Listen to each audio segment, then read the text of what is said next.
YouTube पे जो लोग हमारी वीडियोस को देख रहे हैं, मैं आप सभी को बताना चाहता हूं कि हम ऑलरेडी ये लेक्चर अपने पेड वाले बैच में करवा चुके हैं। तो अगर आप लोग फीमेल सुपरवाइजर एग्जाम को लेके सीरियस हैं और आप लोग फीमेल सुपरवाइजर एग्जाम को क्रैक करना चाहते हैं, तो आप लोग ज्वाइन कर सकते हैं हमारा best course for female supervisor exam. और इस कोर्स में हम आपको 2 से 3 मंथ्स के अंदर पूरा कंप्लीट सिलेबस कवर करवाएंगे। और इस कोर्स में आपको प्रॉपर कंप्लीट वीडियो लेक्चर्स मिलेंगे, कंप्लीट नोट्स एमसीक्यूज मिलेंगे और साथ में कंप्लीट टेस्ट सीरीज प्रोवाइड की जाएगी। और इसी के साथ साथ हम आपको प्रोवाइड कर रहे हैं 100% सिलेक्शन गारंटी। हम इसमें 100% सिलेक्शन गारंटी इसलिए प्रोवाइड कर रहे हैं क्योंकि जो कंटेंट मैं आपको प्रोवाइड कर रहा हूं और जिस तरह की अप्रोच मैं आपको प्रोवाइड कर रहा हूं हमारे पेड कोर्स में, बस आपको उसको फॉलो करना है। क्योंकि किसी भी एग्जाम को क्रैक करने के लिए मोस्ट इंपॉर्टेंट होता है concise material plus number of revision. ठीक है, और ये दोनों चीजें हम लोग प्रोवाइड करेंगे हमारे पेड कोर्स में। मतलब आपको अच्छे मटेरियल के साथ साथ आपको एमसीक्यूज प्रैक्टिस और टेस्ट सीरीज के थ्रू आपको प्रैक्टिस रिवीजन करवाया जाएगा, सो दैट कि आपका 100% सिलेक्शन जो है वो हो जाए। बाकी जितने भी कैंडिडेट जिन्होंने अभी तक ज्वाइन नहीं करा, ज्वाइन करने के लिए आप मुझे मैसेज कर सकते हैं मेरे व्हाट्सएप नंबर 7006332724 पे। मैसेज में आप करके आपको सिंपल लिखना सुपरवाइजर कोर्स। जैसे आप सुपरवाइजर कोर्स लिखेंगे, आपको हमारी ऐप का लिंक मिल जाएगा, आप सिंपली ऐप इंस्टॉल करके कोर्स बाय कर सकते हैं। ऑलराइट, मैं अगेन बोल दूं कि ये जो कोर्स हमने लॉन्च करा है, इसमें हम लोग 100% सिलेक्शन गारंटी दे रहे हैं। 100% सिलेक्शन गारंटी इसलिए दे रहे हैं क्योंकि हम जो भी कंटेंट आपको प्रोवाइड करेंगे, बस आपको वही करना है और उसी को रिवाइज करना है। रेस्ट जो जिम्मेदारी वो हमारी। ऑलराइट, तो ज्वाइन करें अभी, क्यों अपना टाइम वेस्ट करना, जल्दी से ज्वाइन करो और स्टार्ट करो। Alright, thank you. What's up guys, welcome to JKSSB online tutorial. मैं हूं सतीश और हम लोग कंटिन्यू कर रहे हैं सोशल सर्टिफिकेशन को। Alright, so social certification is a topic number second of our female supervisor syllabus. Alright, तो चलिए स्टार्ट करते हैं। सोशल सर्टिफिकेशन टॉपिक में हम ऑलरेडी इसका मीनिंग, देन उसके बाद डेफिनेशंस, फिर उसके फीचर्स, एलिमेंट्स, ये चार चीजें हम ऑलरेडी सोशल सर्टिफिकेशन में पढ़ चुके हैं। सो आज की इस वीडियो में हम लोग कंटिन्यू करेंगे टाइप्स ऑफ सोशल सर्टिफिकेशन, जिसमें हम लोग कास्ट एंड क्लास को कंटिन्यू करेंगे। ऑलराइट, तो जैसे मैं हर क्लास में रिकैप करता हूं पुरानी चीजें, ठीक है, आपके सिलेबस की। अगेन हम लोग पहले रिकैप करेंगे फिर आगे बढ़ेंगे। तो आप लोगों को सबसे पहले तो सोशल सर्टिफिकेशन का ये जो मीनिंग है, भाई इसको याद कर लेना। मैं पहले बोल रहा हूँ, सोशल सर्टिफिकेशन का मीनिंग जो है ना, याद कर लेंगे ना, डायरेक्टली क्वेश्चन यहाँ से पूछा जा सकता है। सोशल मतलब सोसाइटी, ठीक है। सर्टिफिकेशन मतलब division of people on the basis of caste, class, ठीक है, जेंडर, उसके बाद एज, सेक्स, रेस, ये सारी चीजें, मतलब इन ये जो सोसाइटी का डिवीजन है on the basis of class caste, race, heredity, इन सभी चीजों को बोला जाता है सोशल सर्टिफिकेशन। ओके, तो कई बार क्या होता है, सोशल सर्टिफिकेशन जो वर्ड है ना, डायरेक्टली इसमें से क्वेश्चन पूछा जाता है। किस तरह से पूछा जाता है the word which of the following, the word certification is taken from which word. तो क्या आंसर आएगा? आंसर आएगा, अगर ऑप्शन में लिखा होगा स्टार्टा, तो आप लोग इसको क्लिक करोगे। ठीक है, ये जो वर्ड सर्टिफिकेशन है कौन से वर्ड से आया है? जोलॉजिकल वर्ड स्टार्टा से आया हुआ। और स्टार्टा का मतलब क्या है? मतलब है लेयर। ठीक है, मतलब दो क्वेश्चन डायरेक्टली आपको इस तरह से पूछे जा सकते हैं कि what is the meaning of strata in social certification. तो क्या आंसर होगा? लेयर। क्या आंसर होगा? लेयर। अगर क्वेश्चन ये पूछा जाए कि the word certification is taken from which word, तो क्या आंसर आएगा? स्टार्टा, स्टार्टा या स्टार्टम। ठीक है, स्टार्टम। इन दोनों में से कोई एक वर्ड होगा जिसको ऑप्शन में, तो आपको इन दोनों में से जो भी दिखेगा बस उसको टिक करना है, तो आपका एक नंबर क्लियर। ठीक है, रिकैप हो गया। सोशल सर्टिफिकेशन के मेन जो पॉइंट्स है मैंने आपको फिर अगेन बता दिए। तो चलिए स्टार्ट करते हैं अब हम टाइप्स ऑफ सोशल सर्टिफिकेशन की। Okay, so types of social certification will continue. Okay, तो सबसे पहले अगर हम बात करें कि सोशल सर्टिफिकेशन की जो मेन टाइप्स हैं जो हमें पढ़नी है अपने फीमेल सुपरवाइजर सिलेबस के लिए, तो उनमें से जो मेन टाइप है दैट इज, फर्स्ट है आपका कास्ट सिस्टम, दूसरा है आप लोगों का क्लास सिस्टम। ठीक है, और ये जो रेस है ना, रेस ये हमारे लिए हमारे सिलेबस में नहीं है, लेकिन फिर भी हम इसको कंटिन्यू रखेंगे, इसमें थोड़ा बहुत करेंगे क्योंकि जो भी इंपॉर्टेंट पॉइंट्स निकलते हैं यहाँ से वो आपके साथ एक्सप्लेन करूंगा, या आप लोगों को रेस के रिलेटेड चीजें क्लियर होनी चाहिए, सो दैट कि अगर कोई क्वेश्चन इससे रिलेट करके आपको पूछा जाए तो आप उसे मिस ना करो। ठीक है, मैं आपको एक चीज की गारंटी देता हूं, मैं किसी भी चीज को नहीं छोड़ूंगा जो आपके एग्जाम पॉइंट ऑफ व्यू से इंपॉर्टेंट है। Again repeating, I will not leave anything which is important for your exam. Alright, because I know कि जेकेएसएसबी एग्जाम में क्या आता है। देखो, पिछले 7 से 8 साल के एक्सपीरियंस के बेसिस पे मैं इतना बोल सकता हूँ कि जेकेएसएसबी का माइंडसेट क्या है, वी नो। मैं पिछले 5 साल से पेपर सेट करता हूँ, बच्चों के मॉक टेस्ट बनाता हूँ, इसलिए आप लोग आंखें बंद करके बिलीव कर सकते हैं। मेरा जो मेन मकसद है आप लोगों को वो ये कि एग्जाम पॉइंट ऑफ व्यू से आपको पूरा सिलेबस कवर अप करवाना, प्लस आप लोगों को 3 से 4 बार रिवीजन करवाना, because this is the only way to crack this exam. अगर मैं 100% सिलेक्शन गारंटी दे रहा हूं ना, तो this 100% selection guarantee is based on the process that I am following and I am doing work accordingly. ठीक है, तो बस आपको भी मेरे साथ साथ पढ़ना है और बिना टेंशन के अपने सिलेबस जो भी मैं डेली करवा रहा हूँ उसको डेली डेली रिवाइज करना है। ठीक है, तो चलिए अब कंटिन्यू करते हैं। तो हमारा जो पहला टाइप है दैट इज कास्ट सिस्टम, और कास्ट सिस्टम के साथ मैंने लिखा आगे सोशल। अब ये क्यों है मैं इस चीज़ें एक्सप्लेन करूंगा, डोंट वरी। वहीं पे अगर मैंने क्लास सिस्टम लिखा है, इसके आगे लिखा है मैंने इकोनॉमिक, और वहीं पे जो आगे रेस है ये लिखा है मैंने हेरिडिटी। अब बात ऐसी है कि ये जो कास्ट सिस्टम है ये किस फैक्टर पे डिपेंड करता है, ये आपके सोशल स्ट्रक्चर पे डिपेंड करता है, इस सोशल स्ट्रक्चर के ऊपर बेस्ड है। वहीं पे ये क्लास सिस्टम जो है ये क्या है, इकोनॉमी क्यों लिखा है, क्योंकि it is based on economic factors. ठीक है, जिस बंदे के पास ज्यादा अमाउंट ऑफ मनी है या वेल्थ है वो अपर क्लास में होगा, फिर लोअर, फिर मिडिल, फिर लोअर, इस तरह से ये सारी चीजें मैं एक्सप्लेन करूंगा, डोंट वरी। और वहीं पे जो रेस वाला है, और रेस में हेरिडिटरी मैंने लिखा है क्यों, क्योंकि रेस में जो ग्रुप ऑफ डिविजन्स होती है, on the basis of race जो ग्रुप ऑफ डिवीजन होती है, तो वो हेरिडिटरी होती है। जैसे फॉर एग्जांपल कुछ लोग गोरे होते हैं, है ना, जैसे निग्रोज, ये बेसिकली हमारे इंडिया में नहीं, बाहर चलता है रेस सिस्टम जो होता है ना, ये बाहर चलता है अमेरिका वगैरह में। जैसे अमेरिका में कुछ लोग बहुत ज्यादा वाइट, बहुत ज्यादा काले, तो मतलब उस पॉइंट ऑफ व्यू से वहां पे डिवीजन है सोसाइटी की, तो रेस में हम वो चीजें पढ़ेंगे। क्लियर है? तो चलिए सबसे पहले हम बात करते हैं कास्ट की। और कास्ट जो मैंने आपको बताया सोशल स्ट्रक्चर जो है आप लोगों का, ठीक है, तो मतलब आपके सोसाइटी के स्ट्रक्चर पे बेस करता है। तो चलिए हम लोग अब बात करते हैं कि क्या है इस कास्ट सिस्टम में। कास्ट सिस्टम में अगर हम बात करें, कास्ट सिस्टम एक सोशल स्ट्रक्चर है जिसमें इंडिविजुअल्स जो हैं, मतलब लोग जो हैं, वो ग्रुप्स एंड कास्ट में डिवाइडेड है। ठीक है, जिस ग्रुप में या जिस कास्ट में वो पैदा होते हैं उसी कास्ट के अकॉर्डिंगली ही उनको कुछ राइट्स, कुछ ऑब्लिगेशंस एंड कुछ सोशल रोल्स जो हैं वो दिए जाते हैं। क्लियर है? क्लियर है? उसके बाद हमने बोला कि ये जो कास्ट सिस्टम है ना, ये बेसिकली इंसान के बर्थ के ऊपर बेस करता है। मतलब एक इंसान का जहां जन्म हुआ, जिस घर में जन्म हुआ, उस घर, मतलब जिस घर में जन्म हुआ उस पर्टिकुलर घर का जो कास्ट होगा उसी के अकॉर्डिंगली उस बच्चे को राइट्स मिलेंगे, उसी के अकॉर्डिंगली उसको रिसोर्सेज मिलेंगे। And resources in the sense कि मतलब जो भी उस घर में जितनी भी चीजें उस पर्टिकुलर कास्ट के साथ एसोसिएटेड है वो सारी उसके साथ उसको मिलेगी। ठीक है, क्लियर है? तो वही इसको, वही हम लोग पढ़ते हैं इस कास्ट सिस्टम में। अब आई होप कि आपको कास्ट सिस्टम जो है वो समझ आया होगा। क्लियर है? तो अब बेसिकली नेक्स्ट जो है कि इंडिया में अब ये जो कास्ट सिस्टम है ना, ये बहुत सारी मेजर कास्ट हैं बेसिकली। अब कास्ट सिस्टम इतना जटिल क्यों है इंडिया में, कभी आपने सोचा why it is so much rigid? क्योंकि कास्ट सिस्टम जो है ना वो आज से नहीं है, एंशियंट टाइम से है भाई, बहुत पुराने टाइम से है, और हमारे वेदास में लिखा हुआ है ये चीजें। सो दैट्स व्हाई ये इतनी ज्यादा रिस्ट्रिक्ट है।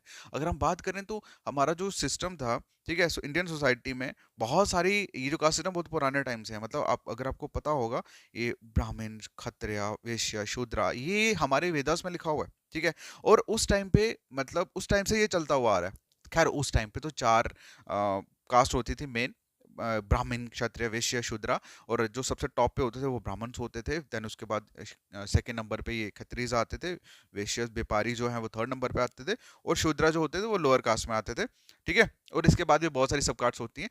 लेकिन ये सारी कास्ट सिस्टम, मतलब ये वो कास्ट सिस्टम है जो हमारे इंडिया में एंशिएंट टाइम से चलता हुआ आ रहा है। ठीक है, तो मैंने आपको इस कास्ट सिस्टम में मैंने क्या पढ़ाया कि कास्ट सिस्टम क्या है, एक सोशल स्ट्रक्चर है।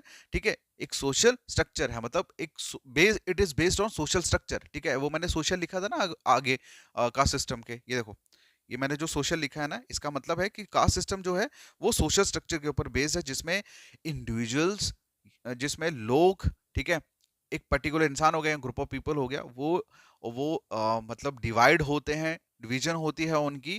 ठीक है, on the basis of their birth, मतलब जिस घर में वो पैदा हो गए उस घर का जो भी कास्ट होगा वो उसको उसके साथ अटैच हो जाएगा, और उस कास्ट के अकॉर्डिंगली उसी को सारे राइट्स, ऑब्लिगेशन, जो भी उसके रोल्स होंगे वो उसको मिलेंगे। क्लियर है?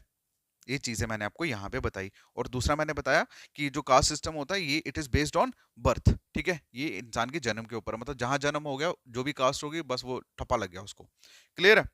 नेक्स्ट हम पढ़ेंगे क्लास सिस्टम को, ठीक है। अब क्लास सिस्टम में क्या है, देखो कास्ट सिस्टम में हमने पढ़ा it is based on social structure. अब हमने क्या पढ़ना है, क्लास सिस्टम। अब क्लास सिस्टम बेसिकली ये भी फॉर्म है सोशल स्ट्रक्चर की, जो किसके ऊपर बेस्ड है, इकोनॉमिक फैक्टर्स के ऊपर बेस्ड है, इकोनॉमिक फैक्टर्स के ऊपर बेस्ड है। जैसे फॉर एग्जांपल हेल्थ हो गया, इकोनॉमिक हो गया, ऑक्यूपेशंस हो गया, ओके मतलब इंसान की कितनी वेल्थ है, उसकी इनकम कितनी है, वो क्या काम करता है, इस फैक्टर्स के ऊपर जब सोशल स्ट्रेटिफिकेशन फॉर्म होती है उसको क्या बोला जाता है, क्लास सिस्टम बोला जाता है, ठीक है। अब सुनिए इसमें क्या है, ये एक ऐसा सिस्टम है जिसमें इंडिविजुअल्स जो हैं वो डिवाइड होते हैं डिफरेंट क्लासेस में, मतलब डिफरेंट क्लासेस में डिवाइड होते हैं on the basis of economic hierarchy, ठीक है।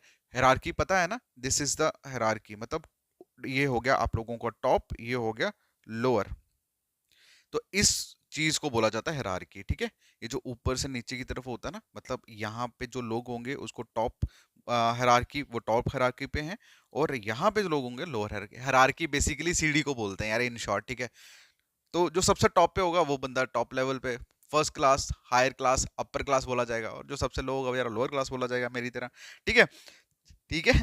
तो क्या लिखा है यहाँ पे कि जैसे कास्ट सिस्टम है वो किस पे बेस्ड है, वो बर्थ के ऊपर बेस्ड है, लेकिन क्लास सिस्टम जो है ना इसमें सोशल मोबिलिटी अलाउ करती है, मतलब कि लोअर क्लास का बंदा अच्छी मेहनत करके अच्छा पैसा कमा के अपर में जा सकता है, लेकिन कास्ट में वो नहीं होता, कास्ट में सोशल मोबिलिटी नहीं होती। आप जिस घर में जम गए भाई उस घर में उस पर्टिकुलर घर का जो कास्ट होगा उसका ठप्पा आपको लग जाएगा, बस फिर आप जो मर्जी करो भाई, जो मर्जी करो, फिर मतलब वो चेंज नहीं हो सकता, ठीक है। लेकिन क्लास सिस्टम में मोबिलिटी होती है।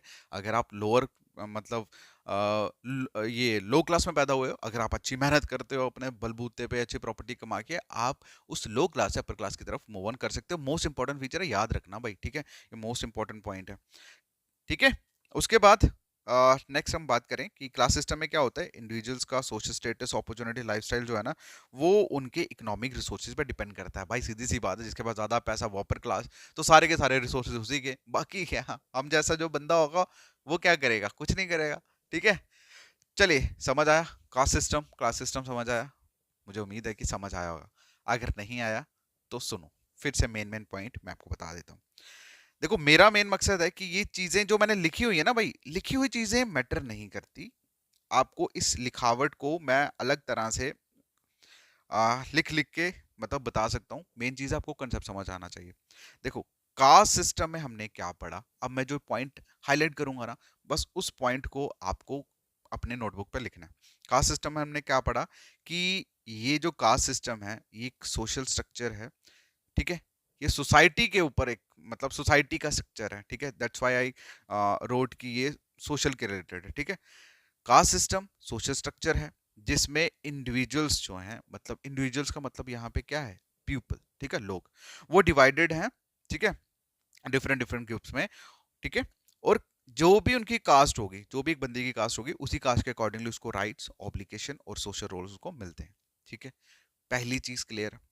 दूसरी जो चीज मैंने बताई कि कास्ट सिस्टम जो है वो प्राइमरली किसके ऊपर बेस करता है, बर्थ के ऊपर बेस करता है। आप जिस घर में पैदा होगे उस घर की कास्ट, उस घर का जितना भी सिस्टम होगा, कास्ट मतलब जिस घर और जो भी कास्ट उस घर में है वो उस कास्ट के आप बंदे बन जाओगे, ठीक है, सिंपल। तो मतलब in short caste system based on birth.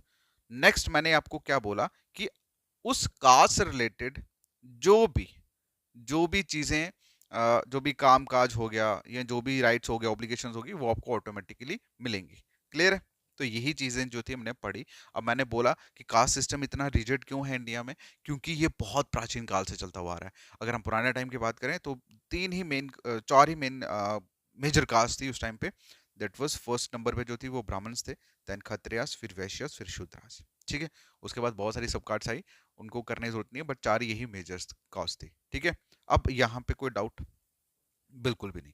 अब हमने दूसरा पढ़ा क्लास सिस्टम। क्लास सिस्टम हमने क्या पढ़ा कि ये भी सोशल सर्टिफिकेशन की फॉर्म है, लेकिन ये किस पे बेस्ड है, it is based on economic factor, ठीक है। कास्ट सिस्टम किस पे बेस्ड है, सोशल फैक्टर या सोशल स्ट्रक्चर के ऊपर, सोशल फैक्टर या सोशल स्ट्रक्चर के ऊपर बेस्ड है। वहीं पे क्लास सिस्टम इकोनॉमिक फैक्टर्स के ऊपर बेस्ड है। मतलब जिस बंदे के पास ज्यादा पैसा वो बंदा अपर पे, अपर क्लास। जिस बंदे के पास कम पैसा वो लोअर पे। ठीक है, मिडिल की बात नहीं कर रहा, मिडिल छोड़ो ऐसा मत सोचना कि तो दो ही क्लासेस होती हैं। हाँ, अपर मिडिल लोअर तीनों होती हैं। ठीक है, जैसे अपर में कैपिटलिस्ट लोग आ गए, ठीक है, मिडल में आप लोग आ गए, लोअर में मैं आ गया। समझ आ गया आपको? चलिए, वही चीज class system based on economic factor. ठीक है, जैसे इकोनॉमिक वेल्थ और ऑक्यूपेशन। ठीक है, और इस बेसिस पे जब इंडिविजुअल्स कैटेगराइज होते हैं, ठीक है, किस बेसिस पे? इकोनॉमिक बेसिस पे, तो उसको क्या बोला जाता है? क्लास सिस्टम बोला जाता है। ठीक है, लेकिन एक इंपॉर्टेंट चीज क्लास सिस्टम में जो आपको पढ़नी है वो ये कि कास्ट सिस्टम में, जैसे कास्ट सिस्टम बर्थ के ऊपर डिपेंड करता है, क्लास सिस्टम में वो सिस्टम नहीं है। मतलब यहाँ पे सोशल मोबिलिटी होती है। अगर आप लोअर क्लास या मिडिल क्लास में पैदा हुए, आप अगर अच्छी मेहनत करते हो तो आप लोग अपर क्लास में जा सकते हो। ठीक है, ये सोशल मोबिलिटी सिर्फ क्लास सिस्टम में होती है, कास्ट सिस्टम में नहीं होती। क्लियर है? अब नेक्स्ट जो हमने बात पढ़ी कि वही कि जो जिस इंसान के पास सबसे ज्यादा पैसा, जो हायर रैंक पे होगा, उसके पास उतने ही रिसोर्सेज, उतनी ही प्रिविलेज, उतनी ही अपॉर्चुनिटीज होंगी। यहां तक क्लियर है? अब मुझे नहीं लगता कि इन दोनों चीजों में कोई भी डाउट होगा, क्योंकि मैंने 3 बार पढ़ा दिया आपको। चलिए, आपको सच चीज बताऊं भाई, 3 बार बोल बोल के ना मेरे गले की बैंड बज जाती है, लेकिन पता नहीं क्यों मुझे लगता है कि नहीं, वो जो इकोनॉमिक वाले हैं ना, सॉरी, वो जो साइंस वाले हैं ना, वो जो कॉमर्स वाले हैं ना, इनको भी समझ आना चाहिए। ठीक है, अब हम बात करते हैं रेस की। हालांकि ये आपके सिलेबस में नहीं है, मैं आपको बता दूं, ये आपके सिलेबस में नहीं है, हमें सिर्फ क्लास और कास्ट ही पढ़ना है। लेकिन चलो इसके बारे में पढ़ लेते हैं, क्योंकि थोड़ा बहुत आइडिया होगा। ये भी पॉपुलर टर्म है, लेकिन ये हमारे इंडिया में नहीं है भाई, ये बाहर चलता है। चलो, अब इसमें क्या है? इसमें लिखा है कि जो रेस है वो भी एक सोशल सर्टिफिकेशन की ही फॉर्म है, लेकिन ये सोशली कंस्ट्रक्ट है। याद रखना, रेस जो है वो सोशली कंस्ट्रक्ट है, it is not natural, it is socially. Socially मतलब लोगों द्वारा, सोसाइटी द्वारा कंस्ट्रक्ट करी गई कुछ नॉर्म्स जो होते हैं ना, नॉट नॉर्म्स, एक्चुअली नॉर्म्स तो अनरिटन रूल्स हो गए। मतलब रेस जो है ये सोसाइटी में खुद क्रिएट की जाने वाली एक डिवीजन ऑफ पीपल है, डिवीजन ऑफ ग्रुप्स है। ठीक है, अब कैसे है सुनो। अब जैसे कुछ लोग होते हैं ना, वो डिवाइड होते हैं डिफरेंट ग्रुप्स में, किस बेसिस पे? फिजिकल करेक्टरिस्टिक्स पे। जैसे मतलब उनकी स्किन स्किन कलर हो गया, या कोई हेयर का टेक्सचर हो गया, या फेशियल फीचर्स हो गए। अब स्किन की अगर हम बात करें तो अमेरिका वाले कितने गोरे होते हैं ना, शक्ल देख के ही पता लग जाता है, हाँ भाई ये बंदा अमेरिका का है। उनके बालों का कलर भी पता लग जाता है। फेशियल फीचर्स की अगर हम बात करें, जैसे आप लोग गोरखों को देखोगे, है ना, गोरखा कम्युनिटी को देखोगे, तो पता लग जाएगा ना, चाहे वो नेपाल से हो, चाइना से हो, साउथ कोरिया, कहीं से भी हो, आप लोग बोलते हैं ये गोरखे। ठीक है, तो मतलब उनके फीचर्स की वजह से, जब किसी इंसान के फीचर की वजह से, स्किन की वजह से, मतलब जैसे यूएस में गोरा काला वाला सीन है ना, कालों को बड़ा ऐसे इंफीरियर माना जाता था वहां पे। तो जब एक सोसाइटी में जब ग्रुप ऑफ डिवीजन को डिवाइड किया जाता है on the basis of colour, skin या फेशियल फीचर्स, तो वो किसके अंडर आता है? वो उसी को बोलते हैं रेस। ठीक है, क्लियर है? ठीक है, और ये जो है ये ऑफनली किसके साथ एसोसिएट होता है?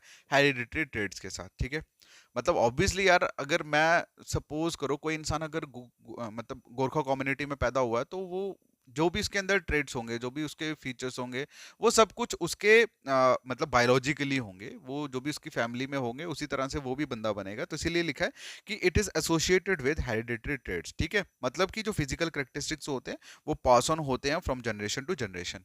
क्लियर है? हो गया?